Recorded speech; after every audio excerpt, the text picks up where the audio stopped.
Kalian mungkin tahu dengan situs My Anime List. Ini adalah situs jejaring sosial yang menyangkut tentang anime dan manga. Di situs ini menyediakan sebuah fitur yang mana para pengguna bisa memberikan penilaian mereka tentang sebuah anime. Dan hasil dari semua penilaian itu mereka urutkan dan jadikan sebuah ranking. Saat video ini dibuat, Fullmetal Alchemist Brotherhood jadi anime dengan rating tertinggi. Lantas apakah Fullmetal Alchemist memang sebagus itu?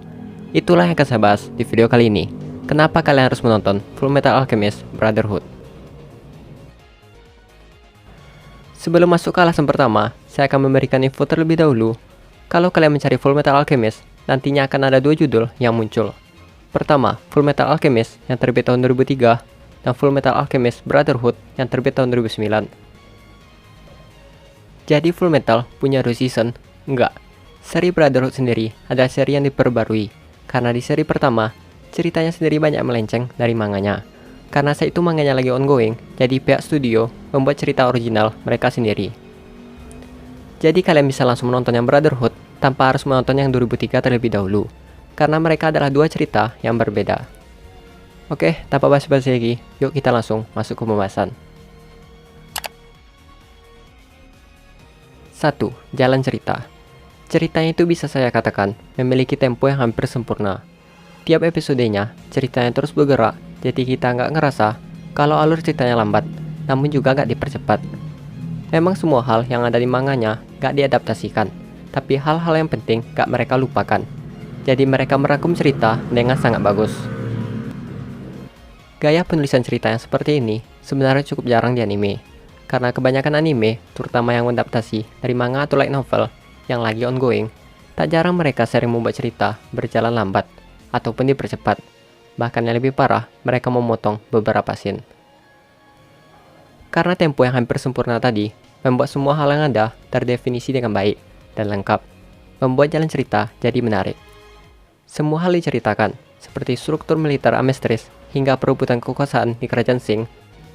Semua pemikiran itu membuat dunia terasa lebih hidup dan siap untuk dijelajahi.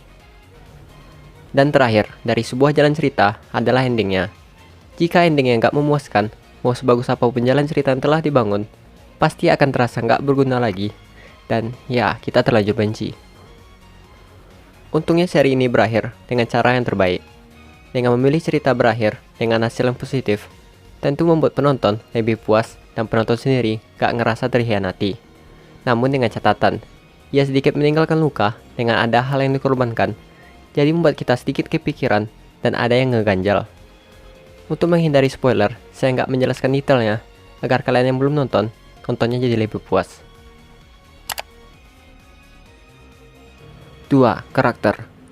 Sudah jadi template yang umum kalau tokoh utama anime shonen, mereka itu adalah orang-orang yang terus mencoba, gagal, dan coba lagi. Mereka juga memiliki rasa keadilan yang kuat untuk menjadi pahlawan dan menghukum para penjahat. Namun dengan catatan, mereka memiliki hati yang lembut. Oleh karena itu, tak jarang ada yang awalnya musuh, malah jadi sekutu, bahkan sahabat. Tapi sisi negatif dari sifat MC ini adalah mereka kebanyakan naif. Karena mereka yang terlalu terpaku dengan ideologi mereka, membuat mereka terkadang lebih mudah untuk dibodoh-bodohi. Mereka terlalu bersikap lunak kepada penjahat yang super kejam, dan karena sifat mereka ini, malah orang-orang terdekat mereka yang jadi korban. Memang Ed tak memiliki sifat yang sempurna seperti yang kita inginkan, dan ini wajar. Tapi setidaknya, ia tak senaif itu. Ia selalu menolak sesuatu yang bertentangan dengan prinsipnya, tapi terus berusaha mendapati janjinya dengan jalan dan caranya sendiri. Terus mari kita bicara tentang perkembangan karakter Ed. Menyaksikan Ed tumbuh dewasa adalah detail kecil yang sangat berkesan di seri ini. Ed yang awalnya anak kecil nakal, yang selalu sentimen dengan orang-orang yang menghinanya pendek. Perlahan-lahan Ed mulai berubah. Yang awalnya ia lebih pendek dari Winry, di pertengahan cerita ia jadi lebih tinggi. Kecil tapi sangat spesial. Ngomongin soal karakter, Fullmetal Alchemist adalah anime yang memiliki karakter wanita yang hebat-hebat. Ini juga mematahkan persepsi orang-orang yang menganggap kalau kebanyakan karakter wanita yang dekat dengan karakter utama, sifat mereka itu kebanyakan beban. Dan biasanya jadi cara penulis untuk membuat permasalahan di ceritanya. Jadi intinya dia biang masalah. Tapi kita sebut saja Winry, Riza, Izumi, Mira. Mereka semua adalah wanita yang tangguh Meskipun gak sempurna, tapi setidaknya mereka bukan wanita yang cengeng, beban, dan bucin.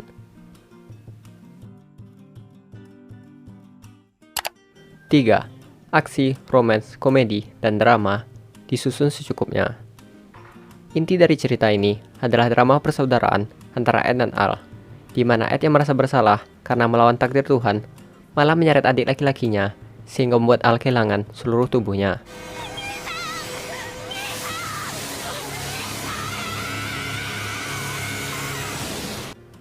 Tekad mereka berdua, di mana Ed yang berjanji untuk menemukan cara mengembalikan tubuh mereka, dan kepercayaan, keyakinan Al kepada saudaranya, sungguh menyayat hati. Tapi karena sifat mereka berdua yang kocak, sehingga komedi masih ada dan dapat, jadi kita yang menonton bisa lebih santai. Romans antara Ed dan Winry, juga Roy dan Riza, mempermanis jalan cerita. Porsi romans yang diberikan juga nggak begitu banyak, tapi yang sedikit malah bikin lebih candu. 4. Sihir yang digunakan di sini sebenarnya adalah sains. Terakhir, konsep kekuatan. Sesuai dengan judul, konsep kekuatannya di sini mengambil tema alkimia. Dalam serial ini, alkimia dapat didefinisikan sebagai ilmu metafisik kuno yang digunakan untuk mengubah serta memanipulasi suatu materi dengan menggunakan energi alam. Proses mengubah materi ke dalam bentuk lain disebut sebagai transmutasi. Saya sendiri sejujurnya gak begitu tahu dengan apa itu alkimia. Tapi yang jelas, ini adalah disiplin ilmu yang ada di dunia nyata, dan dipandang sebagai cikal bakal ilmu kimia modern. Konsep kekuatan yang mengambil dasar dari kehidupan nyata, menurut saya sendiri terasa lebih seru. Karena jika dasar dan aturannya itu sudah ada, dan ini berkaitan dengan sains, rasanya lebih keren. Dan kita lebih relate karena berhubungan langsung ke hal yang kita pelajari. Ditambah konsep kekuatan yang kayak gini, lebih asik untuk dibawa ke tongkrongan. Karena kekuatan dari setiap karakter memiliki penjelasan yang lebih logis. Kita bisa mempertanyakan berbagai hal. Seperti di serial ini, selalu ada narasi yang mempertegas kalau alkimia diatur oleh hukum pertukaran setara. Para alkemis hanya bisa mendapatkan yang mereka mau sesuai dengan yang mereka berikan. Jadi membuat kita bertanya-tanya, terus bagaimana jika digunakan ke makhluk hidup? Apakah pertukaran yang setara dengan jiwa manusia? Bagaimanakah menentukan nilai dari lengan, kaki, maupun kehidupan? Konsep kekuatan yang melahirkan berbagai pertanyaan rumit seperti tadi jelas lebih seru untuk diperdebatkan. Bagaimana menurut kalian? Silahkan tulis di kolom komentar. Oke, sekian dulu cerita dan opini dari saya. Dan itulah hal-hal yang saya sadari setelah menonton Fullmetal Alchemist Brotherhood. Jika ada kesalahan atau informasi yang keliru, mohon koreksi kalian di kolom komentar. Terima kasih sudah menonton, sampai jumpa di video berikutnya.